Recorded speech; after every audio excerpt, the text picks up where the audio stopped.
আসসালামু আলাইকুম সবাই কেমন আছেন? তো এটা হচ্ছে মালয়েশিয়ার চায়না মার্কেট, অনেক ফেমাস একটা রোড। যারা মালয়েশিয়াতে আসছেন তারা সবাই হয়তোবা এই রোডটার মধ্যে একবার হইলেও আসছেন। বুকিত বিন্তান যাওয়ার পথে এই রোডটা পড়ে। তো এখানে যতগুলো যে দোকান দেখতে পারতেছেন এগুলো সব চায়নাদের দোকান, আর এখানে সব চাইনিজ ফুড পাওয়া যায়।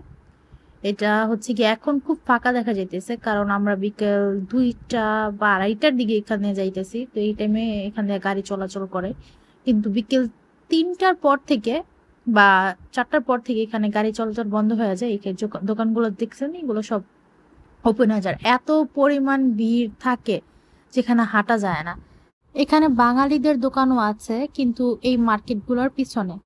যারা মালয়েশিয়াতে আসবেন তারা অবশ্যই মিস করবেন না। এটা বিকেল 3টা থেকে সকাল 5টা 6টা পর্যন্ত ওপেন থাকে, আর এই সময় খুব ক্রাউড থাকে।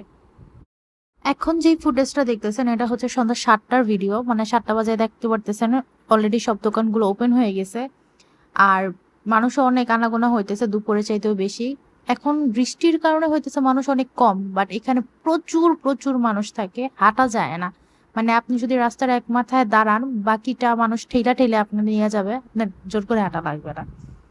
তো বৃষ্টির কারণে খুব কম মানুষ দেখা যেতেছে। কারোর যদি চাইনিজ ফুড ভালো লাগে অবশ্যই ট্রাই করে দেখতে পারেন, কিন্তু মনে রাখবেন এগুলো কিন্তু হালাল না।